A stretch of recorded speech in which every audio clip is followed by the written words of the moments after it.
into our evening service, let's stand and hear God's call to worship, which is taken from Psalm 130 and verses 5 through 8. I wait for the Lord, my soul waits, and in his word I do hope.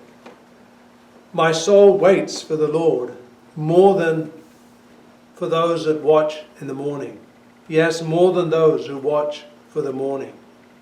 O Israel, hope in the Lord, for with the Lord there is mercy, and with him is abundant redemption. And he shall redeem Israel from all his iniquities.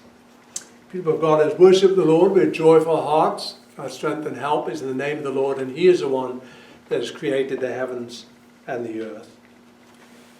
To those who have obtained like precious faith with us by the righteousness of our God and Saviour Jesus Christ, grace and peace be multiplied to you in the knowledge of God and of Jesus our Lord. Amen. Let's worship God further in song as we sing from the blue Psalter Hymnals, number 379, Lord Jesus, I long to be perfectly whole.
And now let's confess our holy faith as we recite together the words of the Apostles' Creed that can be found on page 3 in the back of the Psalter Hymnals. And let's all say with one heart and voice, I believe in God the Father Almighty, maker of heaven and earth, and in Jesus Christ, his only begotten Son, our Lord, who was conceived by the Holy Spirit, born of the Virgin Mary, suffered under Pontius Pilate, was crucified, dead, and buried. He descended into hell. The third day he rose again from the dead. He ascended into heaven, and sitteth at the right hand of God the Father Almighty. From thence he shall come to judge the living and the dead. I believe in the Holy Spirit. I believe a holy Catholic Church, the communion of saints, the forgiveness of sins, the resurrection of the body, and the life everlasting. Amen.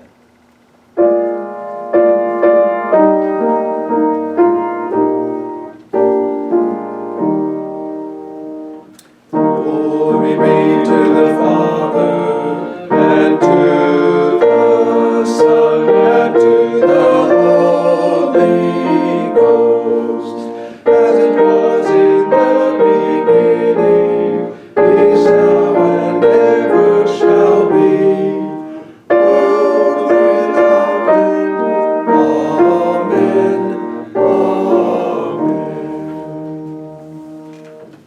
You may be seated. And now let's come before our God with our evening prayers. Let us pray.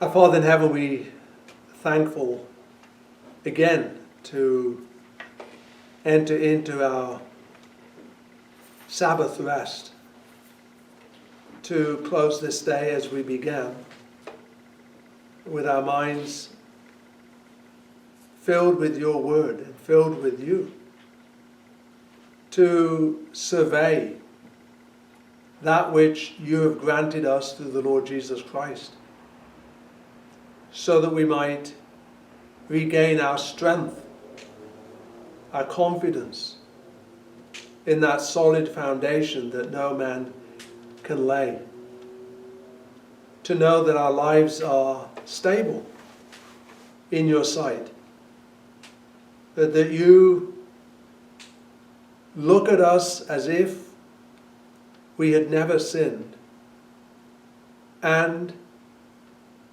had kept all of your commandments perfectly. And our Father in heaven, just that description of us proves beyond a shadow of a doubt that those things cannot be said because of how we have lived. They cannot be said because of our good works. Because we know in our hearts that that is not true of us. For we have broken your law every day. We have transgressed in our thoughts and our words and our deeds. But our Father in heaven, nevertheless, we do believe that that is the way that you look at us, because you have clothed us in the righteous robes of the Lord Jesus Christ. You have granted to us his life, his death, so that we are indeed cleansed of all of our sins, and also have been credited with his perfect life. And our Father in heaven, it is that in which we glory. It is that that brings stability and assurance into our lives. And our Father in heaven, as we begin another week, we don't want to lose sight of that. Because we don't want to lay another foundation. We don't want to begin that work this week and try and act as though we didn't have a foundation, that we had to earn it ourselves and establish it. Because that is indeed a wild goose chase and will never be accomplished. But to trust in the work of the Lord Jesus Christ, to rest on his foundation. What strength and freedom it gives to us to go forth into another week, not in an effort to earn salvation, but rather to show forth our gratitude, to spread the great and wonderful aroma of the gospel of life, so that those that are perishing, trying to lay a foundation for themselves, but it is indeed sinking sand. And so, Father, we pray that out of the joy that we receive from reflecting on your wonderful redemptive works, that we would be enthused, because we are not ashamed of the gospel. For it is the power of God unto salvation, and we want to fill every sinner's ear with such hope. And so, our Father, we cannot do so if we are not moved. We cannot do so until we are convinced and we are thrilled. And so, our Father, we're thankful for this day of rest, because it brings to our minds the tremendous things that you've accomplished through your Son for us. And our Father in heaven, we do pray that you would indeed be with your people.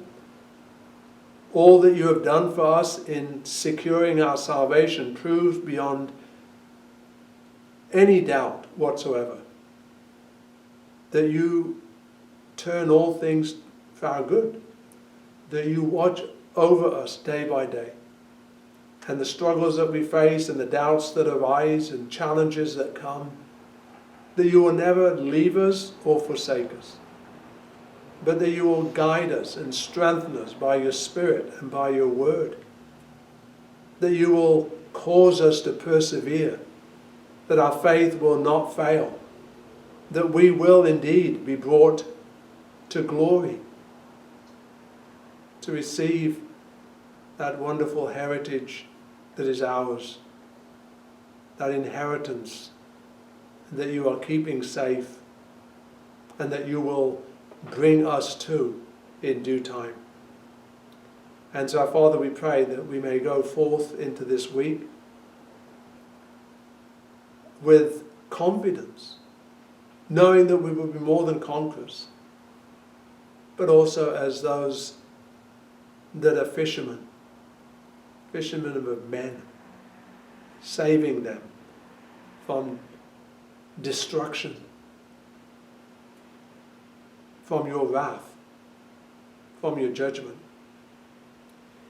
Our Father in heaven, we pray that you would indeed be with your servants, especially those missionaries that you've sent out from your churches. We ask that you would keep them safe in these difficult and uncertain times, but yet very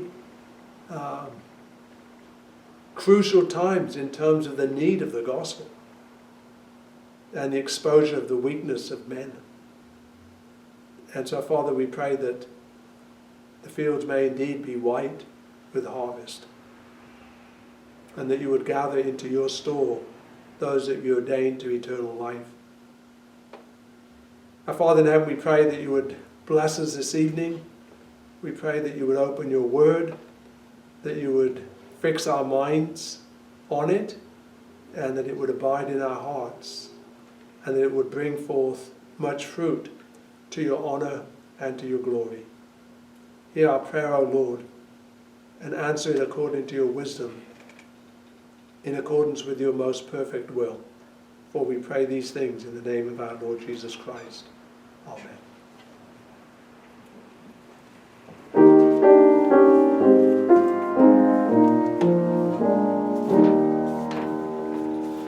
Lord, make haste to hear my cry, to thee I call, on thee rely. Incline to me a gracious ear, and when I call in mercy hear. When unto thee I look and pray, with lifted hands at close of day, then as the evening sacrifice, let my request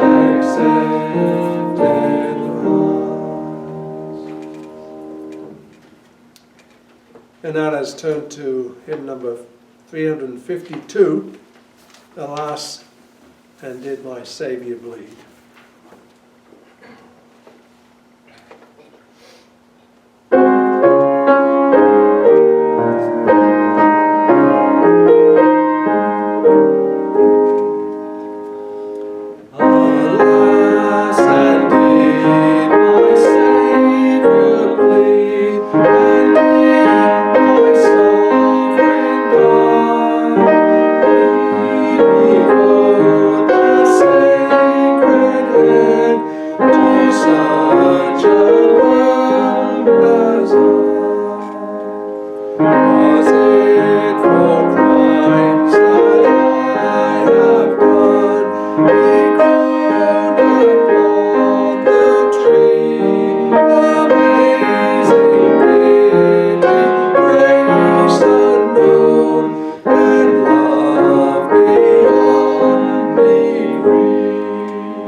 For our Catechism portion this evening, we turn in the Psalter Hymnals to the back to Lord's Day 29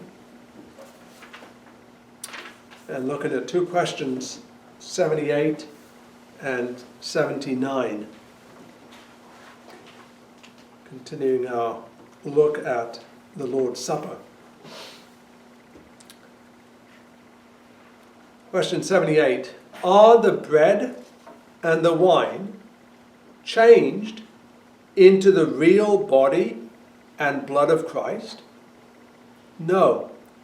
Just as the water of baptism is not changed into Christ's blood and does not itself wash away sins, but is simply God's sign and assurance, so too the bread of the Lord's Supper is not changed into the actual body of Christ, even though it is called the body of Christ, in keeping with the nature and the language of sacraments.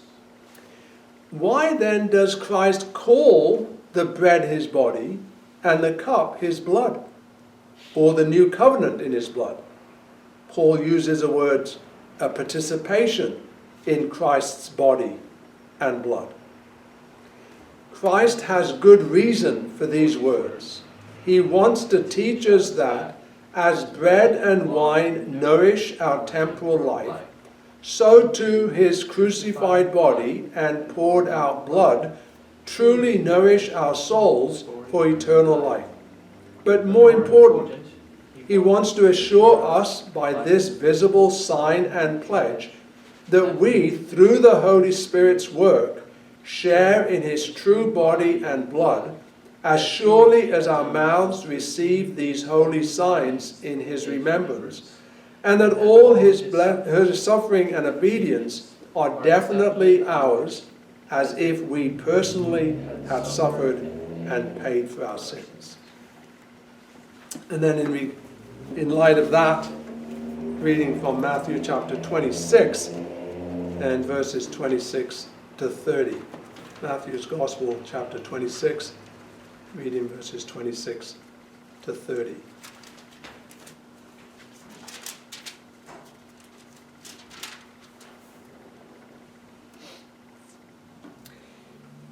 And as they were eating, Jesus took bread, blessed and broke it, and gave to the disciples and said, "Take, eat, this is my body."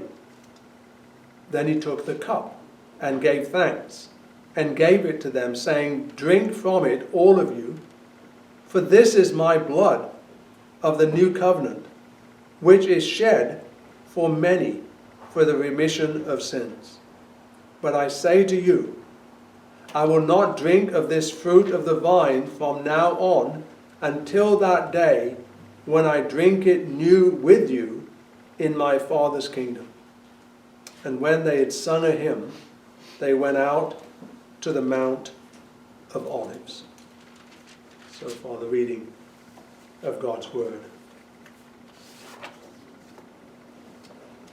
Dear people of God, we are faced in this Lord's Day with what appears to be a very simple truth, namely that the Lord's Supper is a sacrament, and therefore the elements are symbols and not the reality. In other words, the bread represents the body of Christ and the wine represents the blood of Christ. And further, the breaking and the pouring represent, as Jesus said, every time we celebrate the Lord's Supper, we proclaim his death.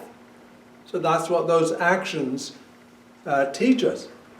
However, when we look at the history of the church, we understand that even this simple truth has been rejected and replaced.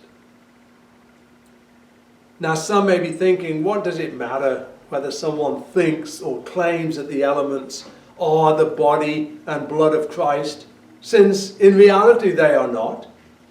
And further, what difference does it make if some believe that the Lord's Supper is a real sacrifice for sins? But we must understand that this is a very serious and dangerous error.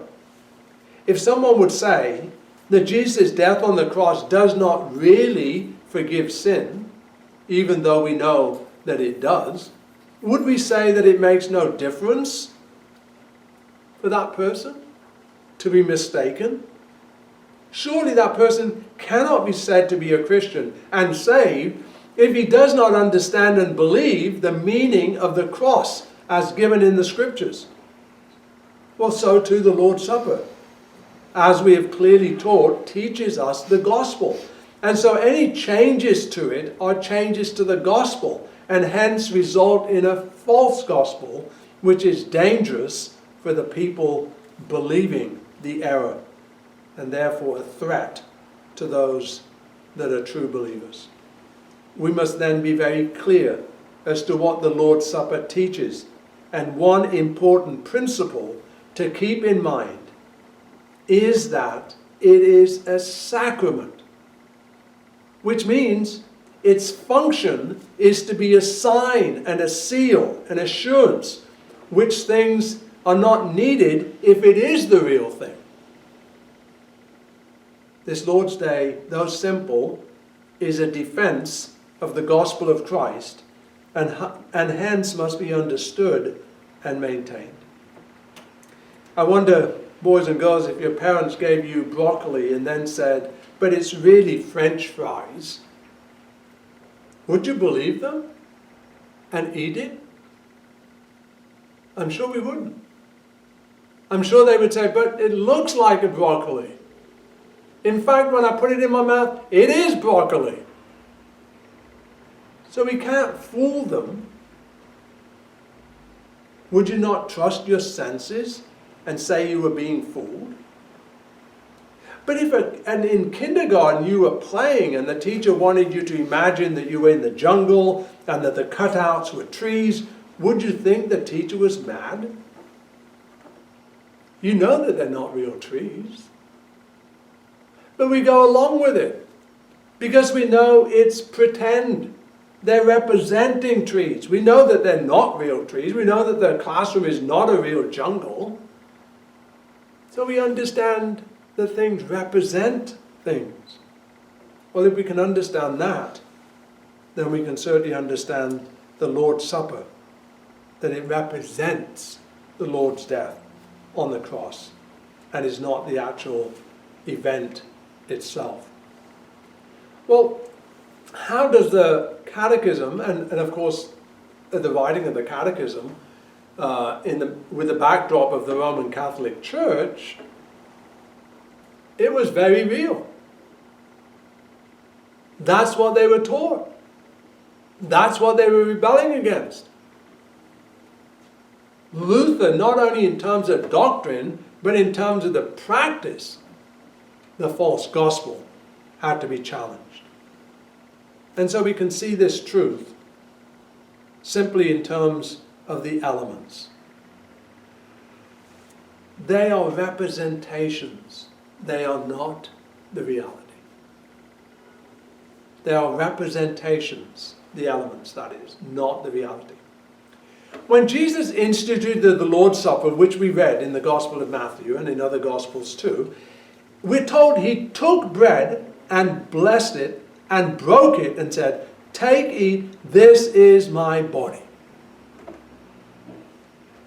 Now the Roman Catholic Church claims that this should end all debate, for how more clearly could their view be proved since Jesus says exactly what they believe, namely that the bread is the real body of Christ. Jesus blessed that bread.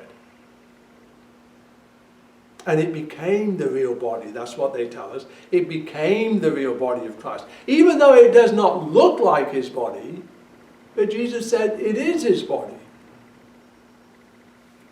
Now we point out to them that Jesus was sitting right before the eyes of the disciples. He was sitting with them around the table. And he took bread and he broke it. And then he said, "This is my body, which is broken for you." Jesus was right there before their very eyes. And so was the bread. At the same time. And now to claim that the bread is the real body of Christ, when it's right there before their very eyes, is a foolish argument to try and defend. And further, if we're going to go down that road, then we can point to many other things that Jesus says. I am the good shepherd. They don't tell us that he was a real shepherd, do they? They don't want to make that point. He said, I am the door. I'm the vine. They don't insist that Jesus is a doorway, a real door, or a real vine.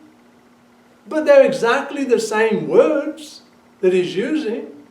So if it's true in one case, in one passage, why is it not true in similar passages when similar words are used? No, we understand that in every language there's use of imagination and representation. And so when kids playing basketball say, I'm Michael Jordan, they're not really Michael Jordan. They're pretending to be him.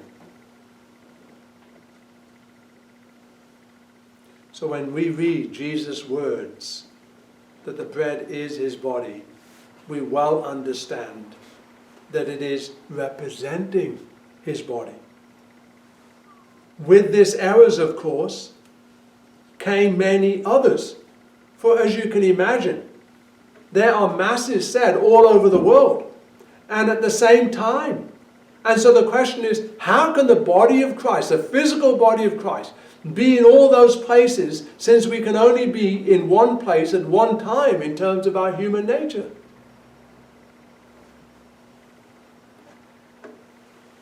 Further, Jesus did not say, this is part of my body. He said, this is my body. Now, to answer this objection, the Roman Catholics could not look to the scriptures to find support and a foundation for their claims, so they had to come up with it themselves. So it was a doctrine that was pronounced by the church through the Pope, the doctrine of ubiquity, which teaches that the body of Christ was given to it the ability and the attributes of Christ's divine nature. So since in his divine nature, the Christ is able to be in all places at once, so now they say they transfer that to the human nature of Christ. So now Christ in his human nature, and therefore in his body, can be in all places at once, at the same time. But of course that is to go against the councils of the church when they were dealing with the human and the divine nature of the Lord Jesus Christ, to keep them separate. You can't mix them up. You can't transfer the attributes of his divine nature to the human nature. And so they're breaking the very councils that took place in the early centuries of the church, as they struggled with the two natures of the Lord Jesus Christ. And now suddenly the Roman Catholic Church is breaking that.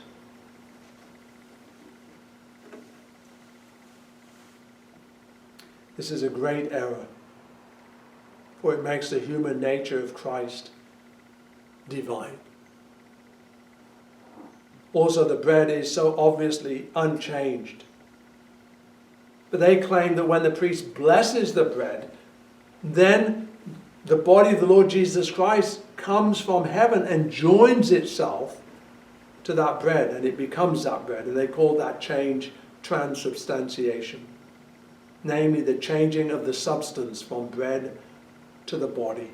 Again, not a doctrine that they could get from the scriptures, but since they had the avenue of making doctrine, with the Pope being the mouthpiece of God, they declared it to be so.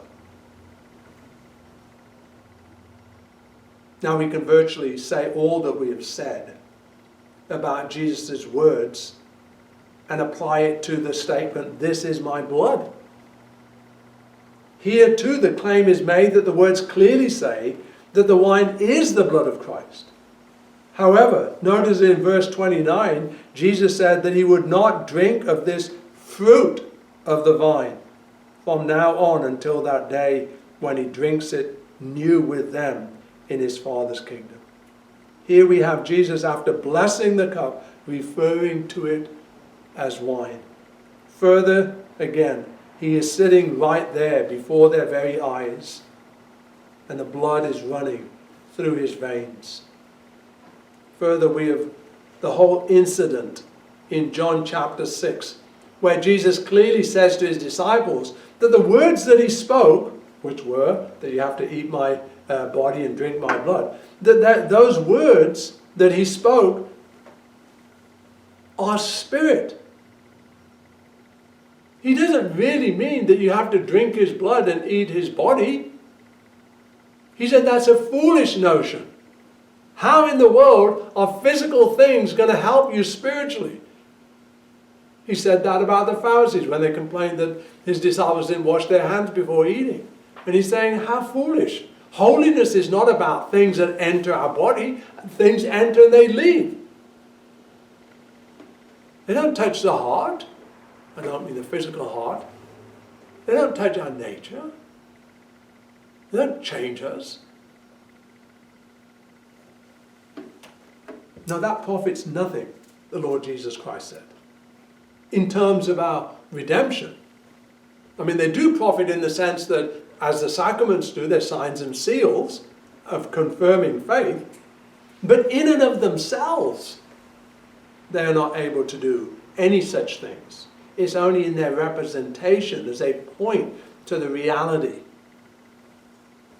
So let us not be confused by such errors, and understand the words that we're referring to simply mean that the elements represent the body and blood of the Lord Jesus Christ. They are, the elements, reminders, not remission. You may still be wondering, why all the fuss over words? We must understand that this is very important, as can be seen by the great efforts of the Roman Catholic Church, and to the lengths that they have gone in terms of inventing new doctrines in order to command and insist that people believe their claims. And so the Pope declares these things to be. So it must be important to them. I mean, if they're going to invent doctrines, they must see it as really important for them to establish. You must understand that these arguments over words are not without importance. As was said with the Lord's Supper, it displays the gospel. So when we change its meaning, we are changing the gospel. So we see that the reason the Roman Catholics insist so vehemently on these things is that their view of the gospel depends on it. What exactly is their view? They believe that not only do we receive forgiveness of sins through Christ's death on the cross, but that we receive actual forgiveness every time we participate in the Mass. That sacrifice of the Lord Jesus Christ on the cross was not the total sacrifice that God required for our sins. It is only a partial sacrifice. It has to be continued, just like the Old Testament sacrifices. You could not just do one sacrifice and say, well, that's it, I've done it once, and that's good for my whole life. No, they had to do it over and over and over and over again. That's the way they view the death of the Lord Jesus Christ. It was just one suffering in a chain, and it continues. Daily it continues. They are indeed the Christian version of the Old Testament. And so in that sense, the sacrifices of the Old Testament really don't come to a climax. Then whatever Hebrews says in chapter 9 and chapter 10 about the fact that there is no more sacrifice. There is no more sacrifice left. Because the Lamb of God has taken away all of our sins, once and for all. He's nailed our sins to the cross to be remembered no more. No one can bring a charge against God's elect. That's what Paul says in Romans 8. Well, how can that be when the Roman Catholics have the Mass said daily, and it's for a reason because people need it? Then the words of the Lord Jesus Christ that are so glorious to our ears, it is finished. They're really only referred to that portion of his suffering. That's all. But it has to continue. So you can see that if that's what they believe, then the sacrament has to support that. And so if that sacrifice has to continue, then when they say the Mass, the real body of the Lord Jesus Christ has to be there. The blood of the Lord Jesus Christ has to be there. What's more, the cross is there. The suffering is there. The agony is there.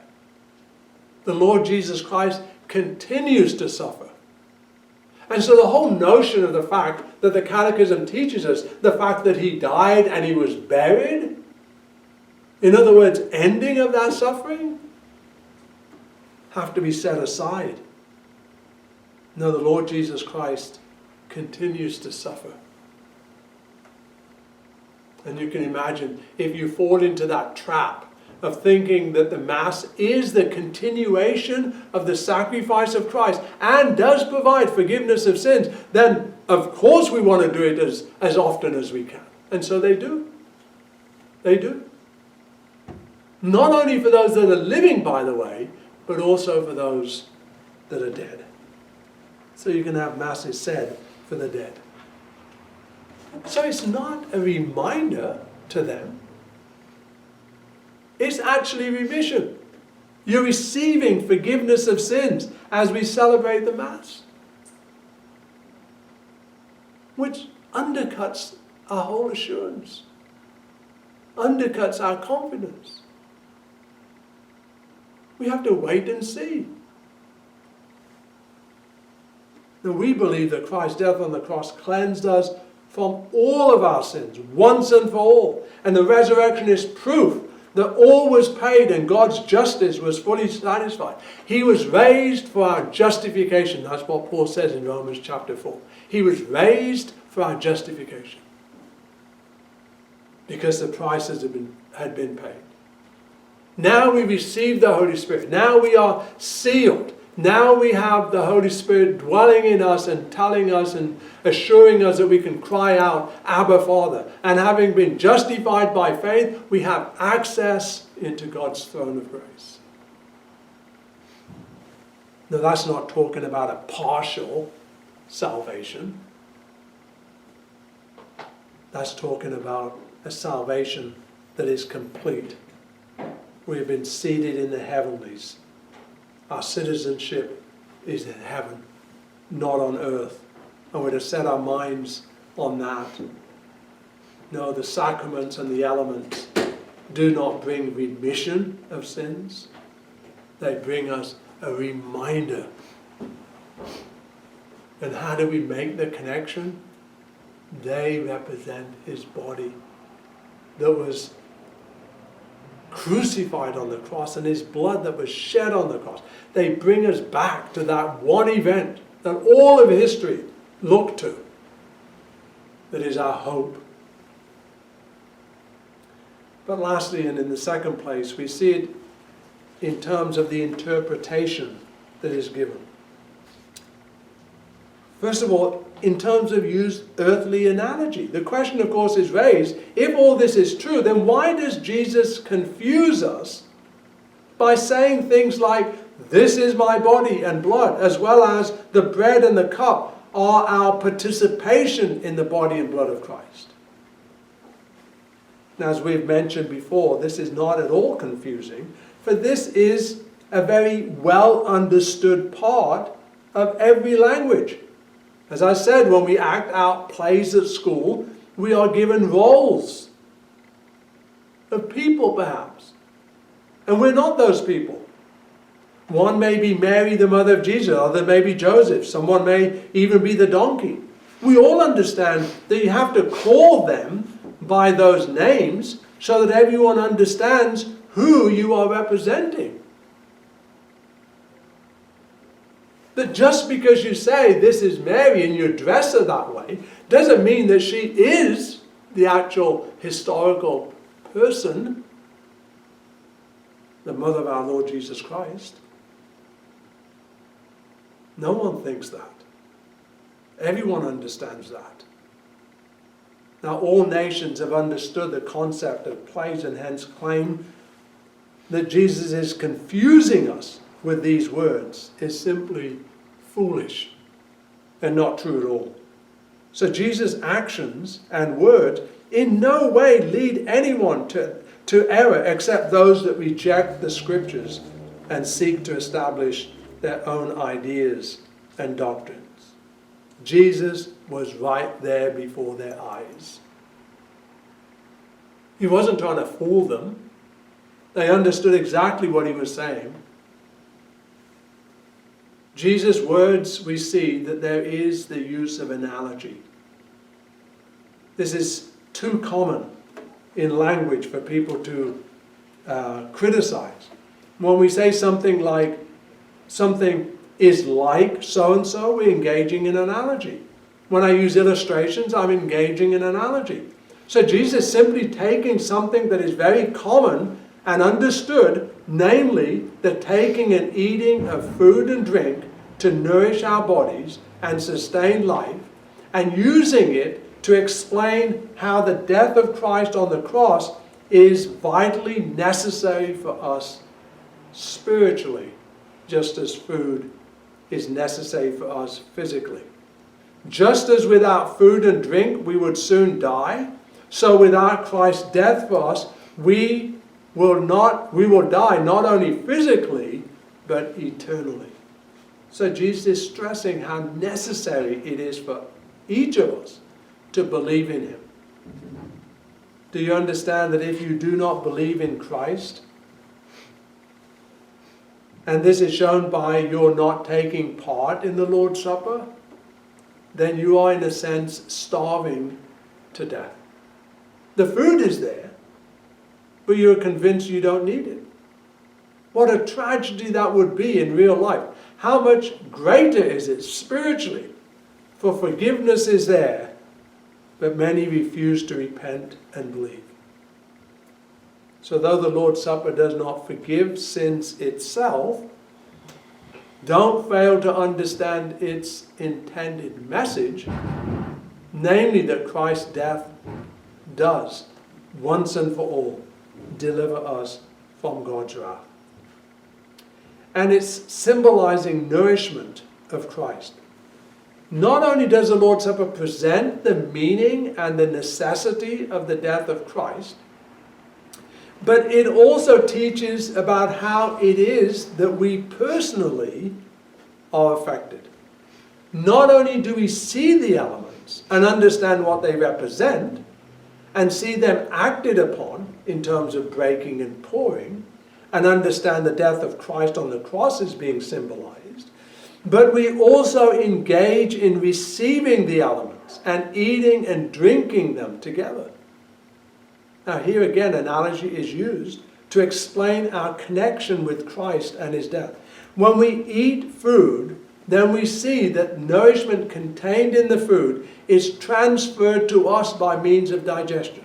It becomes part of us, and at times too much a part of us, for we find our size increases too much. There is then this union that occurs when we eat food.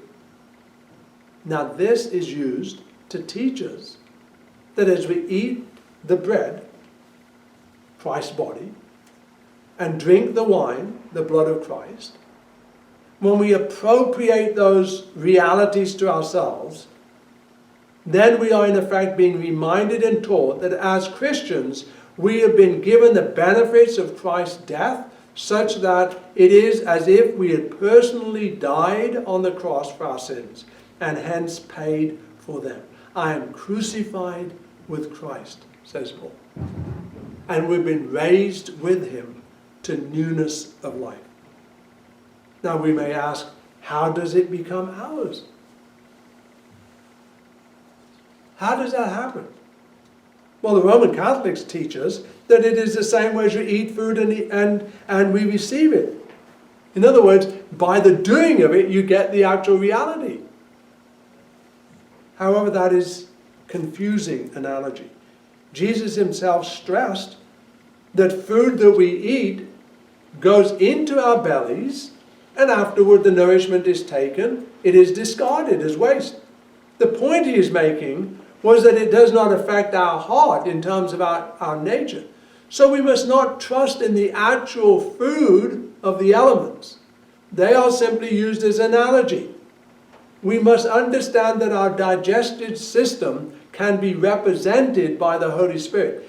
It is He, the one who takes the death of Christ, the nourishment from the death of Christ, His body and His blood, and gives it to us by means of faith and belief. So the Catechism teaches, when it's explaining these things, that yes, we do benefit from the real body and real blood of the Lord Jesus Christ, but how does that happen? It's not through the eating of them. It's not in those little piece of bread, a little bit of wine that happens. Well, how does it happen? It happens through the Holy Spirit. In question answer 79.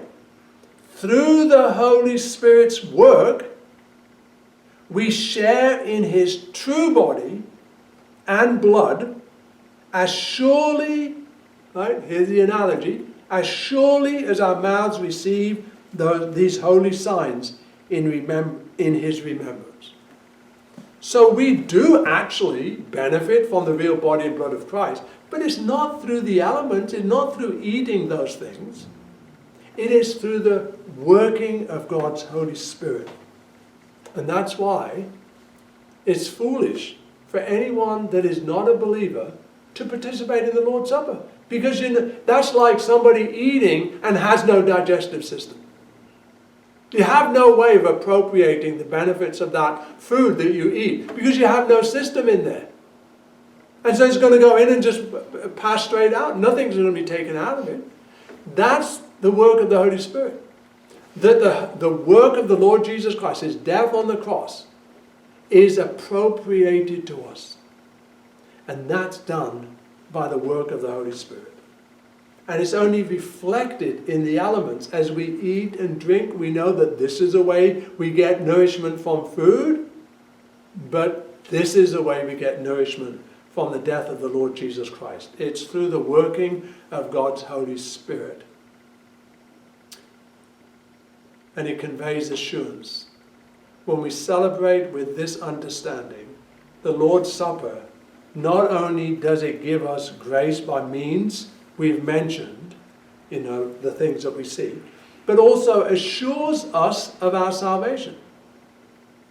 We go through life and face many ups and downs that the devil uses to attack our faith, trying to tell us that we're not the children of God and that he does not really love us. He repeatedly uses our sins, daily sins, as proof that we are not saved and in fact are condemned by God, for the wages of sin is death.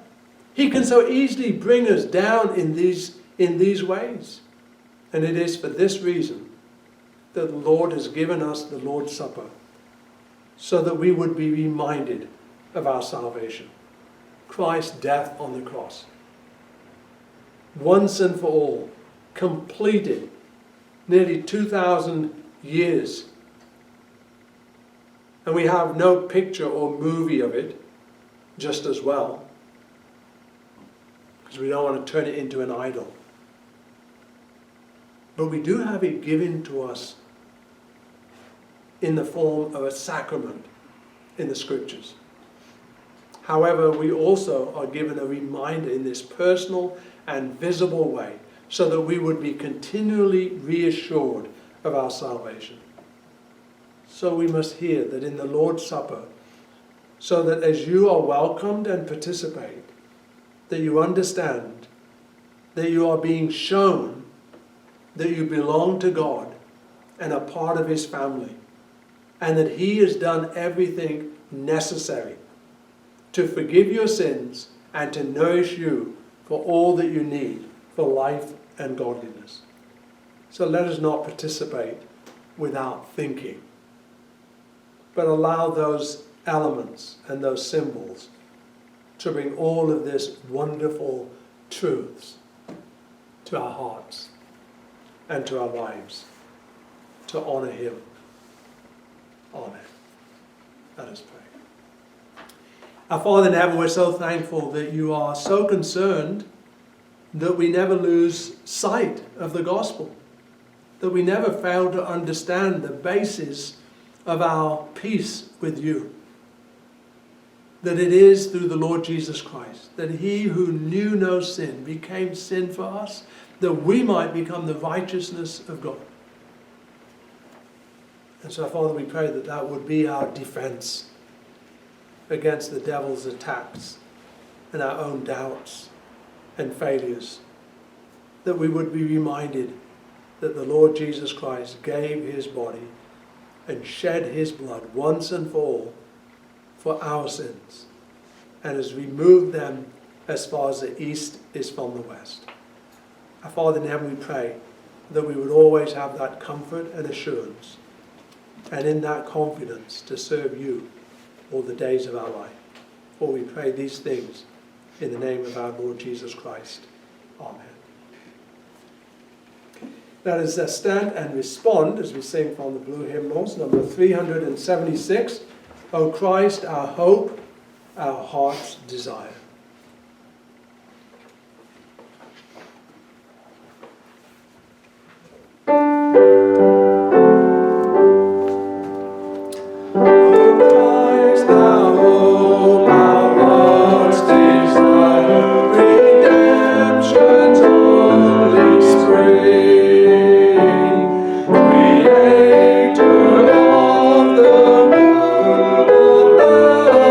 Savior.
Now to him who is able to keep you from stumbling and to present you faultless before the presence of his glory with exceeding joy, to God our Saviour alone is wise, be glory and majesty, dominion and power, both now and forevermore.